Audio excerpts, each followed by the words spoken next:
Y bienvenidos a todos a la sesión de hoy de la plataforma de diagnóstico y tratamiento por la imagen.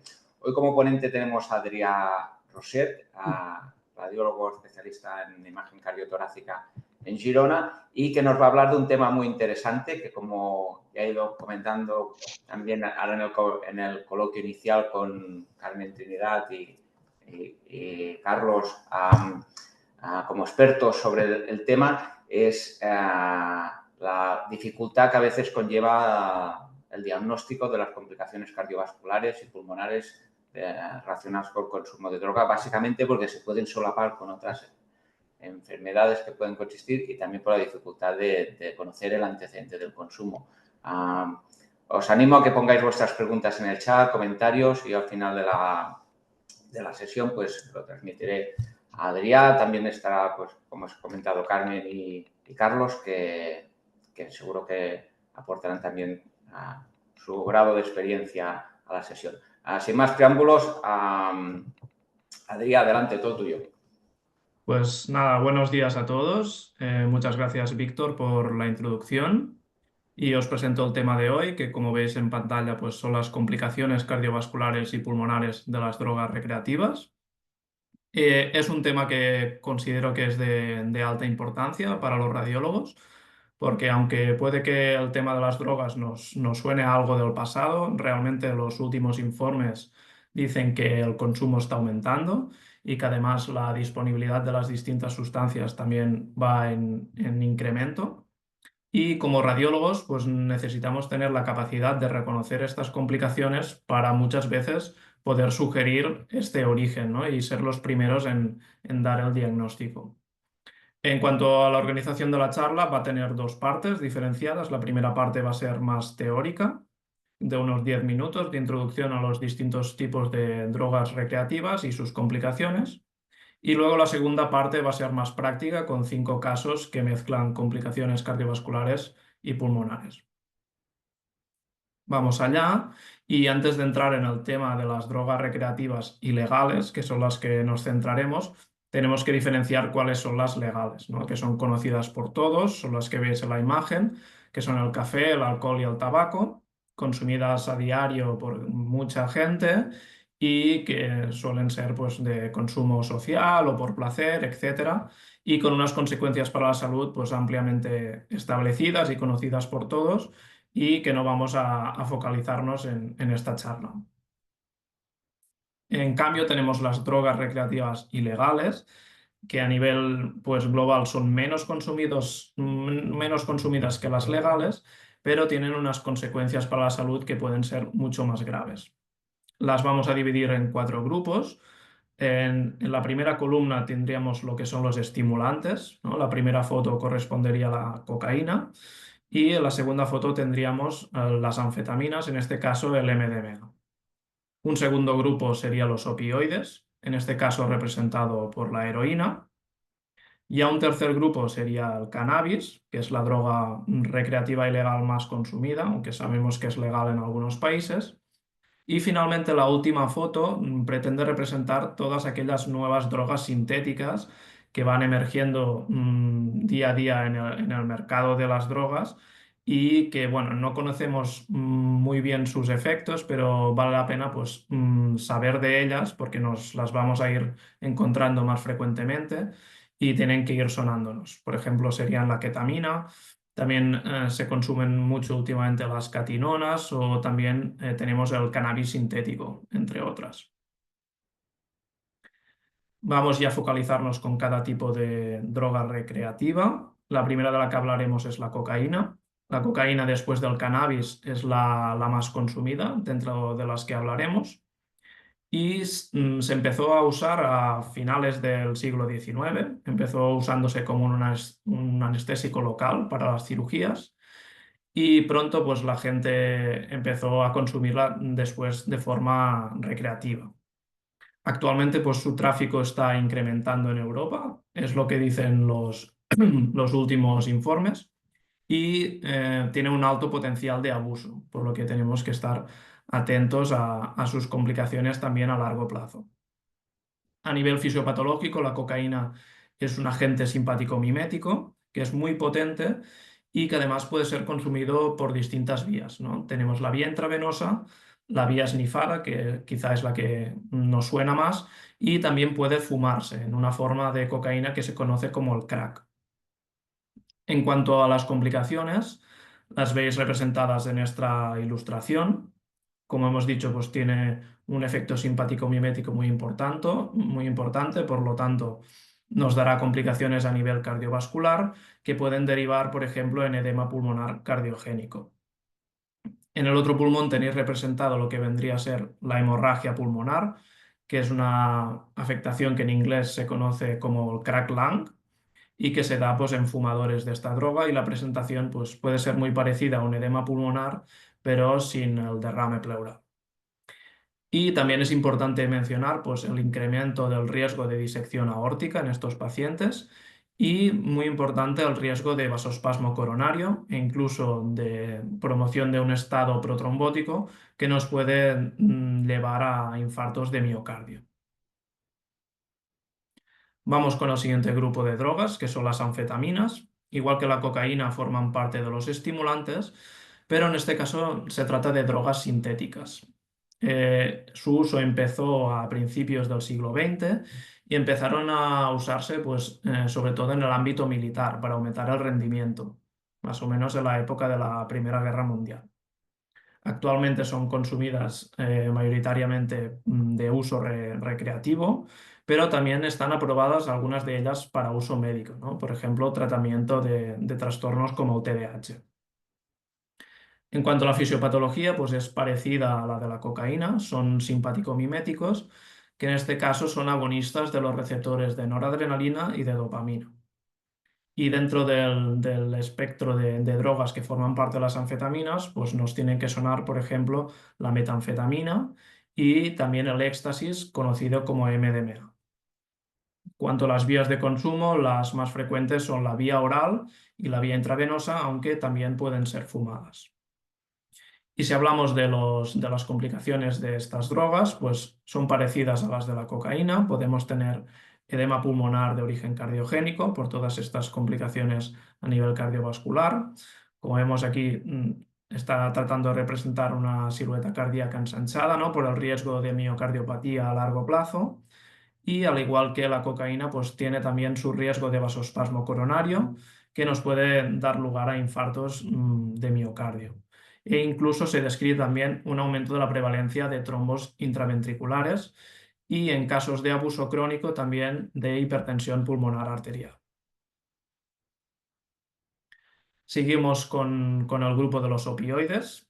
Los opioides incluyen muchos tipos de drogas que son derivadas de esta planta, el Papaver somniferum, que se sabe que la humanidad empezó a utilizarlo hace miles de años. Se cree que se empezó a usar en el antiguo Egipto, y actualmente pues, los opioides son consumidos mayoritariamente de forma recreativa, pero también en el contexto médico como tratamiento del dolor. Tenemos distintos tipos, tenemos sustancias naturales directamente derivadas de la planta, como sería la morfina o el opio. Después tenemos sustancias parcialmente modificadas, como la heroína, que sería el opioide pues, más conocido. Y después tenemos opioides completamente sintéticos, como por ejemplo nos sonará el fentanilo. En cuanto a estas drogas, pues tenemos que saber que la heroína sigue siendo hoy en día la droga que está involucrada más en las muertes relacionadas por drogas, pero que hay otros opioides que a día de hoy se consumen más, como por ejemplo sería la metadona, el opio o incluso el tramadol por abuso de prescripción médica. En cuanto a la fisiopatología de los opioides, se trata de depresores del sistema nervioso central que tienen efectos psicoactivos y euforizantes. Y en cuanto a las vías de consumo, pues la más famosa sería la intravenosa, pero también pueden ser, por ejemplo, la heroína se puede consumir de forma fumada. En cuanto a las complicaciones, pues están muy relacionadas con la vía de administración, ¿no? Como sabéis, pues muchos opioides son consumidos de forma intravenosa y esto aumenta el riesgo de endocarditis, sobre todo en el lado derecho, la válvula tricúspide, y a la vez pues la endocarditis nos puede dar émbolos sépticos pulmonares, que tendríais aquí representados en el lado izquierdo. Debido a su efecto depresor del sistema nervioso central, pues también nos pueden dar edema pulmonar no cardiogénico, en este caso, y debido a la disminución del nivel de conciencia, pues también hay un riesgo de neumonía aspirativa. Y finalmente, pues hemos mencionado que la heroína se puede consumir por vía respiratoria, por lo tanto hay una relación también establecida con el enfisema pulmonar de aparición más precoz. Y vamos ya con el último tipo de droga recreativa, en este caso es el cannabis. El cannabis es la droga recreativa ilegal más consumida, aunque hemos mencionado ya que es legal en algunos países de Europa. Y en cuanto a sus efectos, pues tiene efectos psicotrópicos y también depresores. Su componente principal que deriva del cannabis sativa es el THC, el tetrohidrocannabinol, y dependiendo de su concentración, pues tenemos distintos compuestos. El más famoso y con menos concentración sería la marihuana, que normalmente se consume de forma fumada. Después tenemos el hachís, que sería una resina de marihuana que puede ser consumida por vía oral o respiratoria. Y finalmente el compuesto con más concentración de THC se llama el aceite de hachís. Como ves, pues las complicaciones en este caso se suelen restringir a los pulmones. Se ha descrito un aumento de prevalencia de enfermedad de pequeña vía aérea, como veis representado con engrosamiento peribronquial, tapones mucosos e incluso a veces pequeñas bronquiectasias. Además, se describe también un fenotipo característico de enfisema en estos pacientes, con enfisema de predominio paraseptal en lóbulos superiores y formación en algunos casos de bullas apicales. Y finalmente, debido a las maniobras de consumo, que suelen incluir pues, inspiraciones muy fuertes seguidas de valsalva y de tos, pues hay riesgo de barotrauma por ruptura de la vía aérea distal y aire que puede disecar hasta la pleura en forma de neumotórax o que también puede venir por ruptura de las bullas y este aire también puede llegar al mediastino en forma de neumomediastino. Una vez vistos los distintos tipos de drogas recreativas, vamos a pasar a la parte práctica, en la que vamos a ver 5 casos distintos que van a mezclar un poco estas complicaciones cardiovasculares y pulmonares.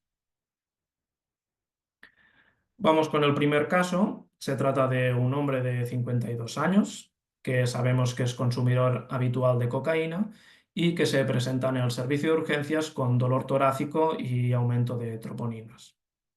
Se activa el código infarto y se le realiza un cateterismo coronario que en este caso resulta normal. La primera prueba que tenemos, pues en muchos casos, es una radiografía de tórax, en la que ya podemos pues, detectar algunos hallazgos. En este caso, pues vemos una silueta cardíaca ensanchada que puede indicar la presencia de cardiomegalia. Vemos también signos de congestión vascular con un poco de redistribución hacia lóbulos superiores y un aparente pinzamiento de ambos senos costofrénicos que podría indicar la presencia de derrame pleural.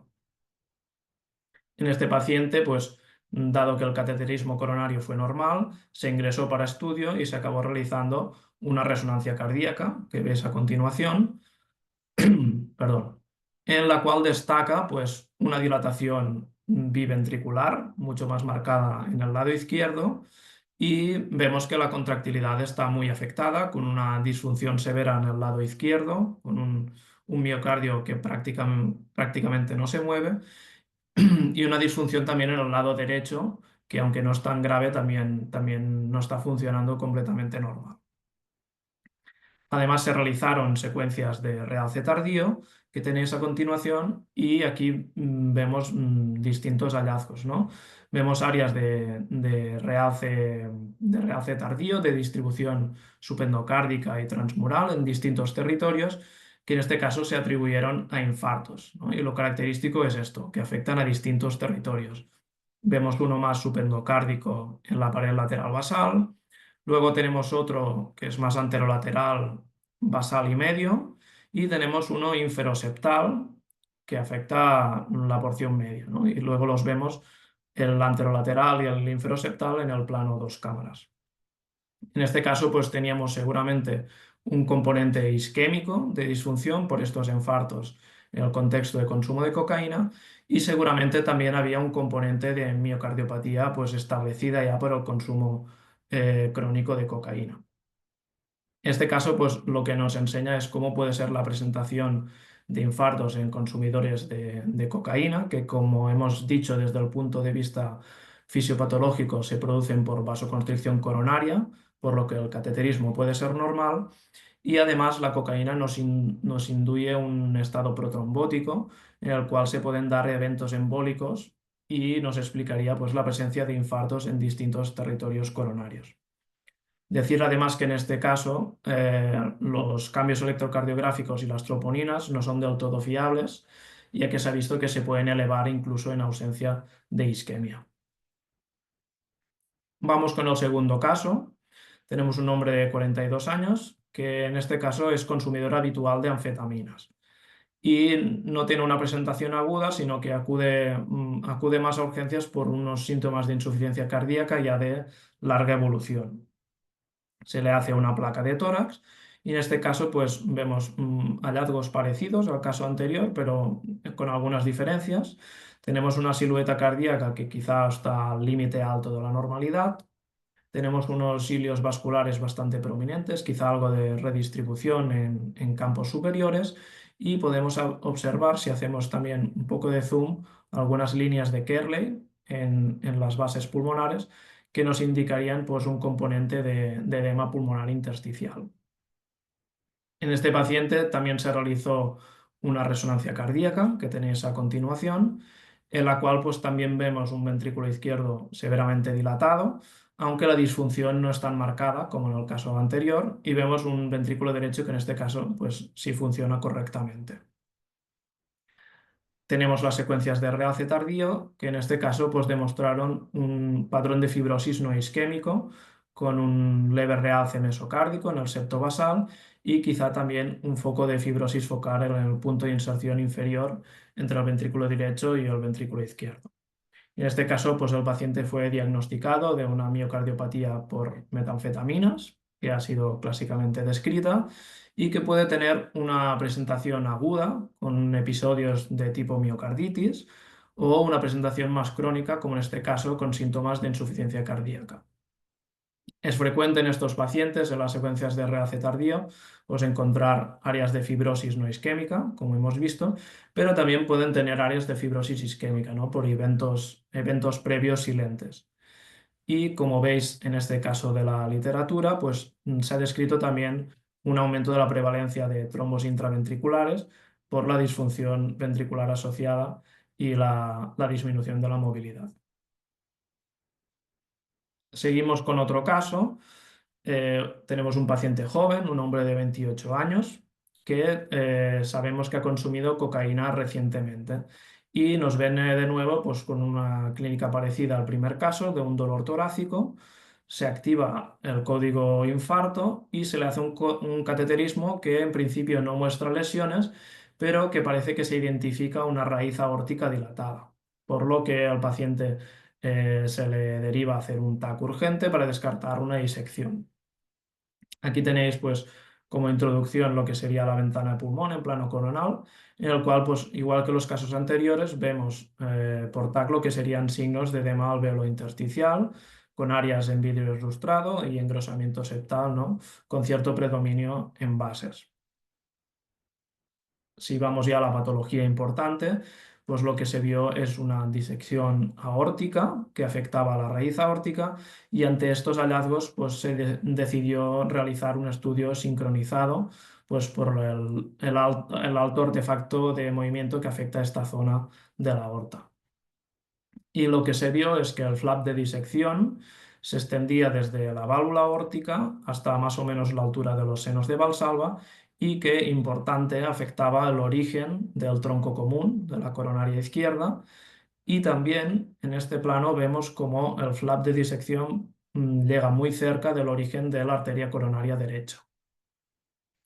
Además, en el mismo TAC sincronizado, forzando un poco la ventana, pues se detectó esta hipodensidad subendocárdica prácticamente difusa que indicaba pues, que había afectación de ambas arterias coronarias y pues hipoperfusión miocárdica que podía corresponder con cambios isquémicos.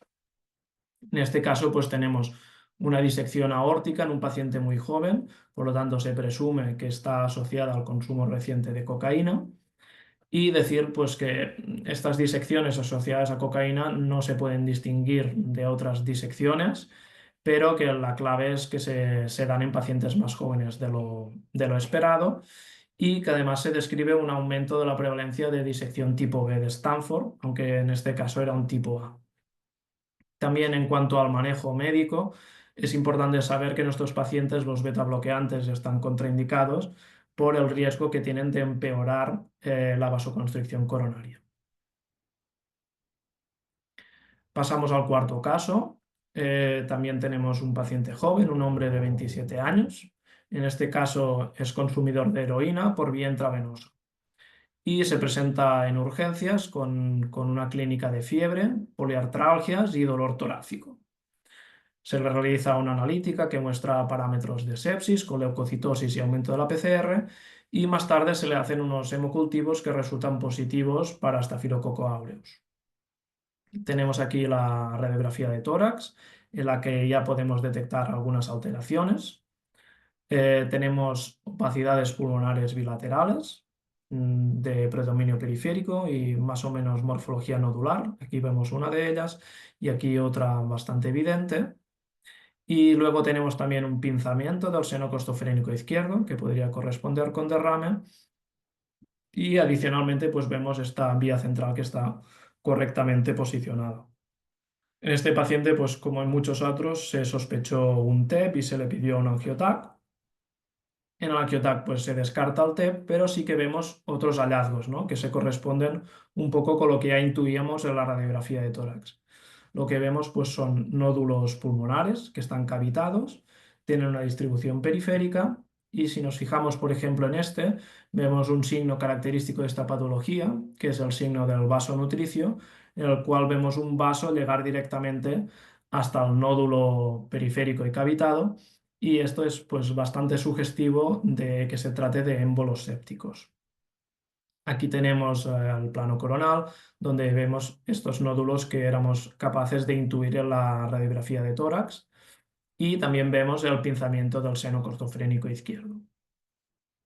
Con la presunción diagnóstica de émbolos sépticos pulmonares, a este paciente se realizó una ecocardiografía en la cual, como vemos, pues se detecta esta gran vegetación en la válvula tricúspide que es compatible con el diagnóstico de endocarditis.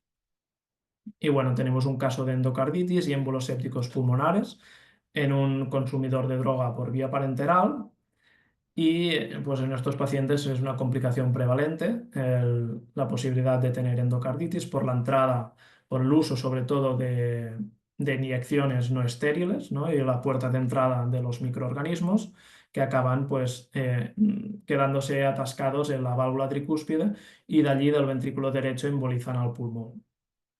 Decir que en estos casos la clínica es muy variada y bastante inespecífica, por lo que la imagen es necesaria para el diagnóstico de esta complicación y que aparte de los hallazgos que hemos visto, podemos ver adicionalmente pues estas áreas de consolidación periférica con cierta morfología triangular y una base pleural y con una región interna de vidrio deslustrado y reticulación que correspondería con el signo del halo inverso y que son sugestivos pues, en este contexto de infartos pulmonares. Además, es importante ir más allá y buscar complicaciones, ya que la localización periférica de estos émbolos sépticos hace que puedan conllevar complicaciones pleurales. Como vemos en este caso, tenemos un émbolo séptico cavitado que lo que ha desarrollado es una comunicación, una fístula con la propia pleura y ha desarrollado pues, este paciente un empiema con un nivel hidroaéreo. Por tanto, siempre buscar complicaciones pleurales en forma de derrame, fístula broncopleural e incluso pues, hidroneumotórax. Y vamos ya con el último caso práctico. En este caso os animo a escanear este código QR con vuestros teléfonos móviles y así podréis scrollear vosotros mismos en las imágenes del caso. Si queréis ya ir probándolo para ir descargando las imágenes, os llevará a una pantalla como esta, en la cual pues tendréis un icono arriba a la izquierda en el que podréis cambiar entre las dos series, ¿no? Tenéis una serie mediastino y una serie de pulmón. Vamos a ir, mientras tanto, explicando la presentación. En este caso tenemos una mujer de 35 años que es consumidora de múltiples drogas y que se presenta con fiebre, dolor torácico y hemoptisis, que rápidamente progresa a un fallo respiratorio, por lo que la paciente tiene que ser intubada y es llevada a la UCI. Allí se le realizan unos hemocultivos que resultan también positivos por un Streptococcus anginosus, pero se le realiza una ecocardiografía con la sospecha de endocarditis en la que no ven ningún signo de endocarditis. Entonces, pues voy a daros un minuto para revisar las imágenes y después vamos a pasar a los hallazgos claves de este caso. Mencionar mientras vais mirando las imágenes, pues que esto es un caso práctico tal cual se presentó, en el cual pues muchas veces ni sabemos el antecedente del consumo de drogas y ya ni mucho menos sabemos qué tipo de drogas ha consumido ni por qué métodos de administración, ¿no? Por lo tanto, pues como os he mencionado, es importante un alto grado de sospecha para reconocer estas complicaciones. Y en este caso, pues veréis que hay muchos hallazgos y hay que saber un poco, pues priorizar cuáles son más importantes y cuáles requieren de una comunicación urgente con el equipo clínico.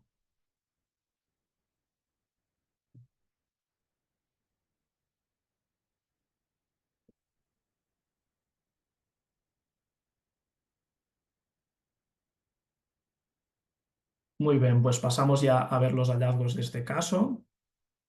El más importante y que espero que hayáis podido identificar en este tiempo, pues es la presencia de pseudoaneurismas de ambas arterias pulmonares inferiores. Como veis, pues estas prominencias vasculares, ¿no? Son aneurismas perdón, de morfología sacular que afectan sobre todo en el lado izquierdo y que podemos también ver mejor en esta reconstrucción 3D. En este caso, pues con un contexto de sepsis, se presume el origen infeccioso de estos pseudoaneurismas, que son conocidos como pseudoaneurismas micóticos, aunque es una terminología un poco equívoca porque la causa normalmente es una bacteria y no es un hongo. Y es una complicación pues con una alta mortalidad, ya que pueden conllevar un alto riesgo de hemoptisis masiva y deben ser comunicadas pues, con urgencia con el equipo clínico para valorar cuál es el posible tratamiento, ya sea pues, endovascular o quirúrgico. Además de esto, en este caso veamos mucha afectación en el parénquima.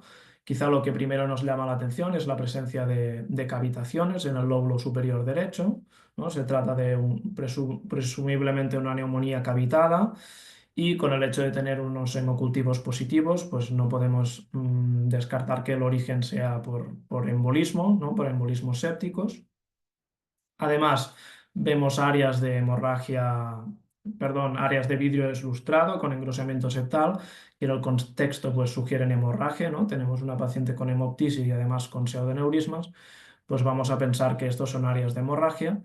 Y también destaca pues, la presencia que vemos en muchos pacientes con bajo nivel de conciencia o intubados de contenido en ambos bronquios principales y que luego pues, nos conlleva esta neumonía aspirativa pues, bastante importante y que además con ventana de partes blandas o de mediastino vemos que la región del lóbulo inferior derecho tiene una captación parenquimatosa disminuida y que nos puede llevar a pensar que hay un componente necrotizante incipiente.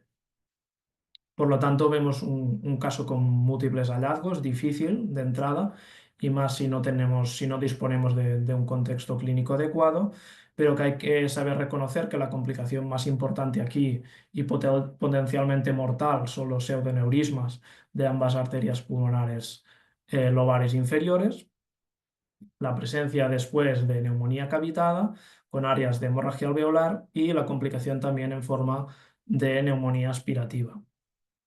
Este paciente, desgraciadamente, se descartó cualquier tipo de tratamiento de los pseudoneurismas por la extensión que tenían y falleció al cabo de unas semanas por un episodio de hemoptisis masiva. Los pseudoneurismas infecciosos en usuarios de drogas por vía parenteral es una complicación afortunadamente rara, pero hay que saberla identificar, hay que saber que afectan a grandes vasos, pueden afectar a la aorta o a sus ramas principales, o también, como en este caso, las arterias pulmonares, sobre todo las ramas principales y las lobales.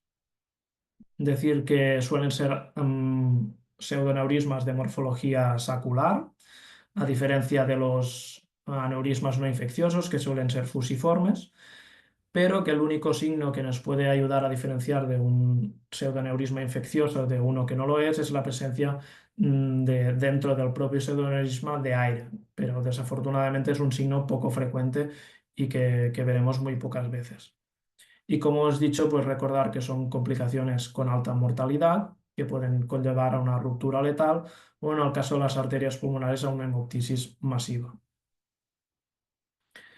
Por lo tanto, hemos visto 5 casos prácticos que mezclaban complicaciones cardiovasculares y pulmonares. Los 2 primeros se presentaban con edema de pulmón, pero la complicación principal era cardíaca, ¿no? Teníamos un primer caso más de patología isquémica y un segundo caso de patología no isquémica. Luego hemos visto un tercer caso de una complicación más vascular, una disección aórtica por consumo de cocaína, pero que también afectaba al corazón por involucrar las arterias coronarias.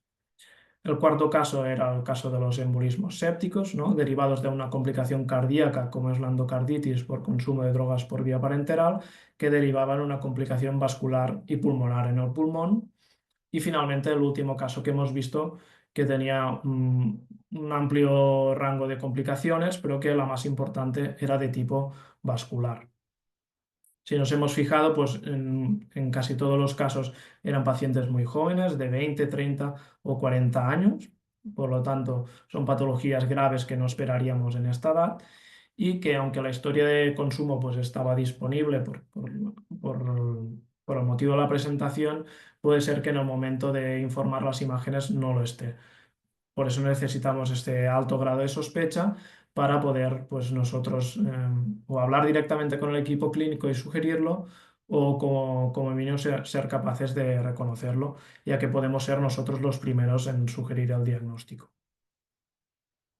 Ya para ir terminando, pues si os interesa el tema y queréis saber un poco más, os invito a leer este artículo que sacamos el año pasado con la doctora Mónica Radique del Hospital de Liverpool, en el cual pues hablamos de todas estas complicaciones cardiovasculares y pulmonares y mencionamos algunas pues que no hemos hablado de ellas en esta charla y nada, si os interesa pues es un buen resumen de todas ellas.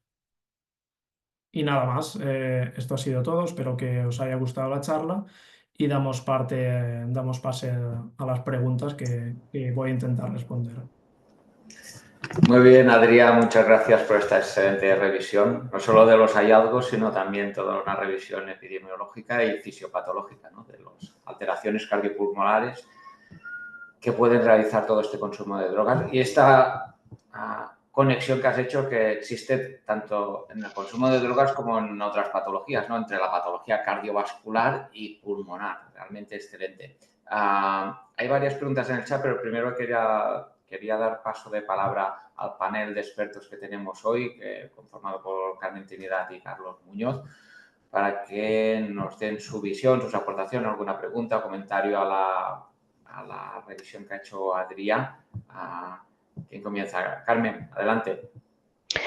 Sí, bueno, felicitarte, Adrián, por la exposición, porque la verdad es que es un tema que resulta muy difícil por la cantidad de drogas que hay y a veces uno se siente un poco perdido. Entonces, la verdad es que lo has hecho muy esquemático y bueno, será un punto de referencia, ¿no? Para ir a buscar cuando tengamos dudas.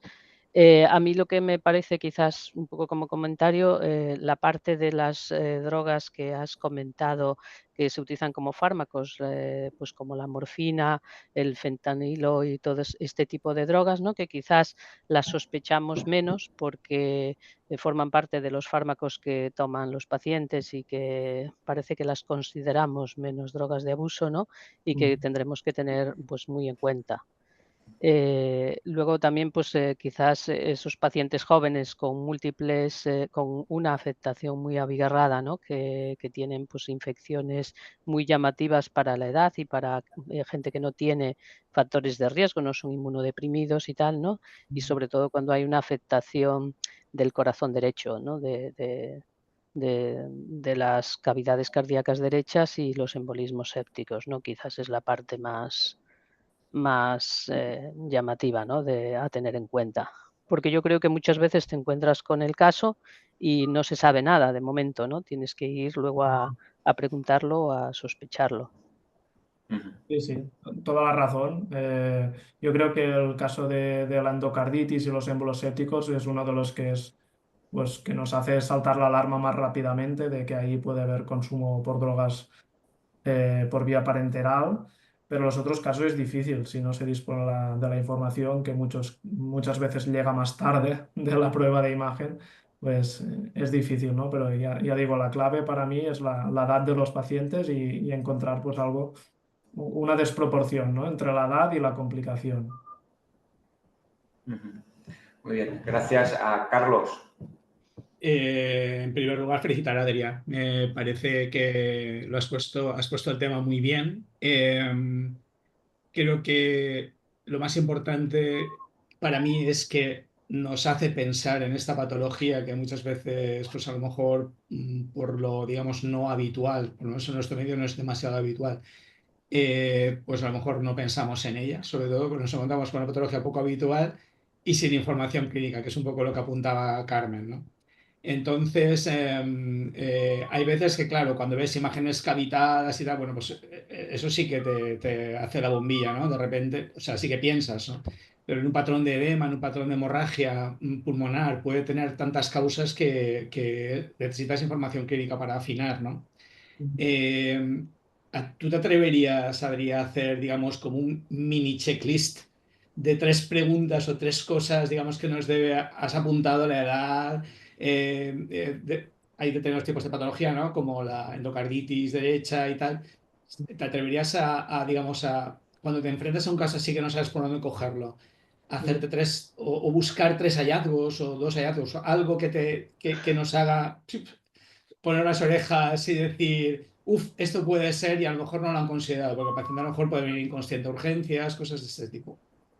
En patología aguda, ¿eh? En patología aguda. En la crónica, pues quizá da más tiempo a interrogar al paciente, pero claro, cuando el paciente te viene de forma aguda a urgencias en un estado malo. Ostras, difícil pregunta, Carlos. Ya, ya, ya, ya. A ver, no sé, mira, en el caso que mencionas tú de los émbolos sépticos, pues quizá echar un vistazo al corazón alguna vez nos puede dar una sorpresa, ¿no? Porque incluso en TACs no sincronizados podemos llegar a ser capaces de ver ahí una vegetación, ¿no? Y bueno, hacemos ahí el diagnóstico sorpresa que nadie se espera. No sé, sí que has mencionado el contexto agudo, pero ahora mismo me venía a la cabeza el tema del enfisema, ¿no? Que suelen ser pacientes que a veces, pues con 20, 30 años y que vemos un enfisema desproporcionado, ¿no? Pero un poco se cree que las drogas hacen un efecto sinérgico muchas veces con el tabaco y conllevan a un desarrollo más precoz del enfisema. Esto puede ser, pues, una pista que nos haga pensar en eso. Y más allá de esto, pues yo creo que integrar todo, ¿no? Intentar, pues, lo que vemos en el pulmón y en el corazón y los vasos, pues mirarlo todo bien nos puede dar la clave, ¿no? Intentar darle una respuesta conjunta a todos los hallazgos. Muy bien. En la línea esta que preguntaba Carlos, para intentar diferenciar lo que es relacionado con drogas y lo que no, en el caso que has presentado del consumo, de la cardiopatía asociada al consumo de anfetaminas, realmente los hallazgos son indiferenciables de cualquier otra miocardiopatía dilatada no isquémica, ¿no? Correcto, sí. Pero la pregunta es si en estos casos, como ocurre con el alcohol, ¿hay reversibilidad cuando está relacionado con el consumo de drogas, de los hallazgos, si mejora el paciente o no? Y si eso puede ser útil en el caso del consumo de drogas. Como un poco pensando en lo que sucede con el tabaco, incluso, que no es una droga, ¿no? Pero con el ejercicio, que hay reversibilidad, mientras que cuando es una miocardiopatía dilatada crónica, difícilmente hay reversibilidad, ¿no? No sé. Sí, de esto es interesante porque hay un artículo bastante reciente que habla de la miocardiopatía por metanfetaminas y habla de que sí que hay cierto grado de reversibilidad, quizá no completa, pero sí que hay una mejoría importante si se deja de tomar la droga. Quizá pues pueden mejorar la fracción de eyección, quizá la dilatación. Obviamente, si hay fibrosis ya no va a ser reversible, pero sí que habla que en muchos casos hay cierta reversibilidad. Y en complicaciones pues, que no hemos mencionado, bueno, algunas de ellas sí, pero el edema pulmonar no cardiogénico, la hemorragia pulmonar, pues muchas de estas sí que mejoran con el cese de la droga. Entonces, pues sí, ahí es importante también el tema clínico. Muy bien, hay varias preguntas en el chat. Algunas parcialmente ya las has contestado durante la presentación o durante ahora el coloquio.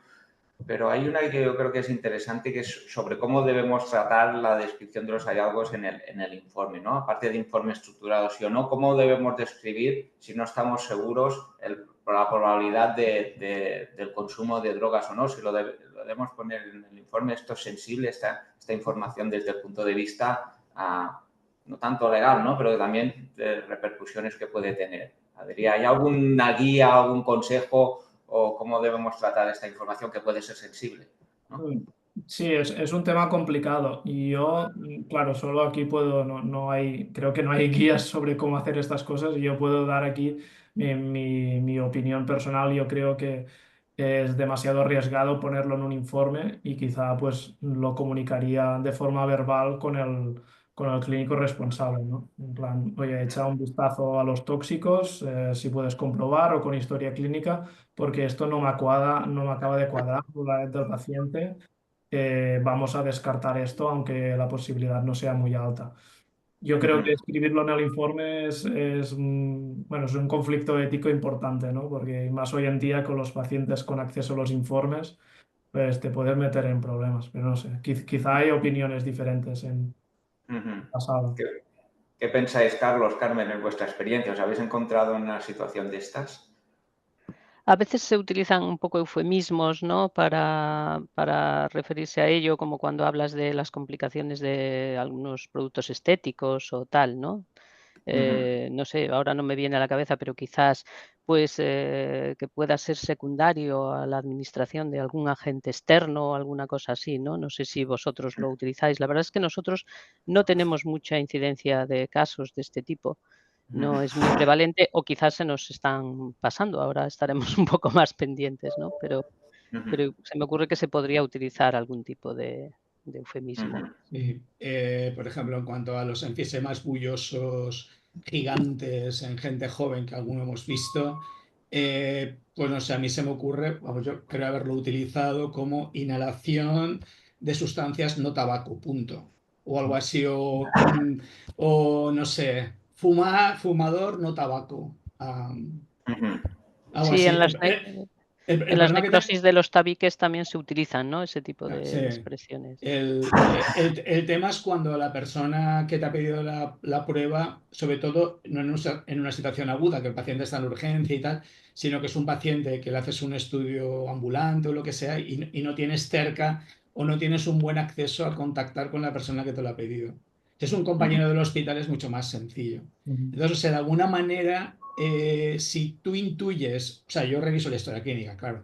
Y si tú intuyes que no van dirigidos, siempre puedes utilizar este tipo, lo que ha comentado Carmen, o también, o sea, algún tipo que les indique hacia dónde hay que ir, creo. Muy bien, tenemos ahora una pregunta de Flavio, Argentina, que bueno, son dos preguntas. Primero, ¿qué droga recreativa tiene mayor impacto sobre el sistema cardiovascular a corto y largo plazo? Y después, si existen algunos marcadores de imagen para hacer el diagnóstico en fase subclínica. esto es complicado, pero quizá Adrián nos puedes ampliar estas dos preguntas. Bueno, en el primer caso yo diría que la droga con más complicaciones cardiovasculares sería la cocaína, ¿no? Por todo lo que hemos mencionado, ¿no? El riesgo de infartos cardíacos, el riesgo de disección aórtica, también igual que las anfetaminas, pues nos da un riesgo de miocardiopatía por eventos isquémicos y no isquémicos. Y en cuanto, la otra pregunta era marcadores de imágenes diagnósticas. En fase subclínica en el consumo crónico de drogas. Vale. Bueno, aquí hay dos hallazgos. Uno lo hemos mencionado, que es el tema del enfisema, que puede ser, pues si es un enfisema muy marcado para la edad, nos puede hacer pensar en el consumo de drogas. Y después hay otra complicación que es un poco rara, que es el tema de la angiogranulomatosis pulmonar, que se da cuando los pacientes se inyectan por vía intravenosa pues fármacos que están pensados para una vía oral. Entonces estos fármacos llevan como unos excipientes y estos excipientes se impactan a nivel capilar en el pulmón y nos dan pues nódulos centrilobulares, ¿no? Y estos nódulos pues a la larga pueden llegar a confluir y hacer como masas y conglomerados, que es como la presentación que como conoceríamos como una talcosis, ¿no? Que sí que puede llegar a dar fibrosis alrededor de estas masas o conglomerados, y esto sería pues un hallazgo típico de consumo crónico. Más allá de esto, pues inespecíficos, ¿no? En consumo de marihuana, pues la enfermedad de pequeña vía aérea también podemos tener, etcétera. Muy bien. Hay otra pregunta también que comenta sobre la posibilidad de que exista riesgo de los daños que has comentado en las dosis terapéuticas que se utilizan para los niños en el tratamiento del TDAH, perdona. Esto me pilla un poco fuera de mi campo, ¿no? No tengo idea de las dosis que se utilizan, pero imagino que si está aprobado para tratamiento de una enfermedad médica, pues será dentro de los parámetros controlables, ¿no? Pero ya te digo, desconozco. Muy bien. Estamos ya casi llegando al final del tiempo. No sé si queréis añadir algún comentario más a Carmen, Carlos, sobre la presentación, algún aspecto que haya quedado. Una pregunta que tenía yo es, en el caso de la disección, supongo que se produce por daño endotelial directo, ¿no? De la cocaína. ¿Y hay alguna diferencia con una disección por otras causas o no Esto, hay nada que nos pueda ayudar? sí, esto lo busqué porque a mí también me causaba curiosidad. El mecanismo no se conoce exactamente, pero se cree que la cocaína, al tener este efecto como simpático mimético, el aumento de la contracción miocárdica también provoca como crisis hipertensivas y esto se supone que aumenta el riesgo de lesión endotelial, ¿no? Como que aumenta el estrés en la pared aórtica y conlleva un aumento de riesgo de disección. En cuanto a no hay como una clave para diferenciar una disección por cocaína de una que no lo es, pero sí que se ha descrito un aumento de prevalencia de la tipo B, que no era el caso que hemos presentado, pero que sí que se describe en pacientes que toman cocaína, pues más prevalencia de tipo B. Más allá de aquí, pues no hay diferencias por imagen. Es interesante porque el consumo de cocaína es más habitual de lo que parece y no solo en pacientes, en edades jóvenes, Ya. todo tipo de edades, y quizás es un diagnóstico que no está habitualmente en los listados o se incluye en el síndrome coronario agudo con coronarias sanas, pero quizá haya más casos de los que nos pensamos también, que puede producir este tipo de patología. Muy interesante, Adrián. Yo por mi parte nada más que añadir, no sé si queréis añadir algo más, Carlos, Carmen. Si no, daremos paso de palabra a Salva, que seguro que quiere concluir la sesión en minuto, 2 minutos que nos quedan. Salva.